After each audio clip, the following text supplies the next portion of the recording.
Per fer l'humus amb l'espargínia i la demi-glaç de verdures, primer de tot, el dia abans deixarem els cigrons amb aigua i bicarbonat. Cuinarem l'espargínia amb el forn de vapor a un 100% d'humitat i fins que arribi a 85 graus al cor de l'espargínia. Un cop estigui feta, la pelem, la netegem, traiem les llavors de dins i la guardem. Farem un caldo de verdures fosc, cosa que vol dir que haurem de torrar les verdures, ja sigui al forn o saltejant-les. I quan tinguem aquest caldo fet, farem servir 1 litre d'aquest caldo per cuinar els cigrons durant 1 hora i mitja a 95 graus, sense deixar que arribi a bullir. Colem i reservem els cigrons i el caldo que hem colat el fiquem a reduir fins que tingui una textura de caramel. Farem una demi-glaç amb aquest caldo.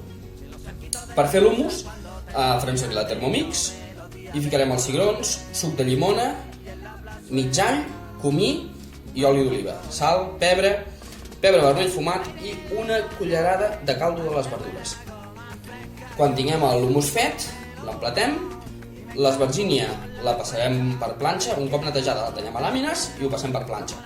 Llavors la fiquem sobre l'humus i ho acabem amb la demi-glaç per sobre i ja tenim el plat fet.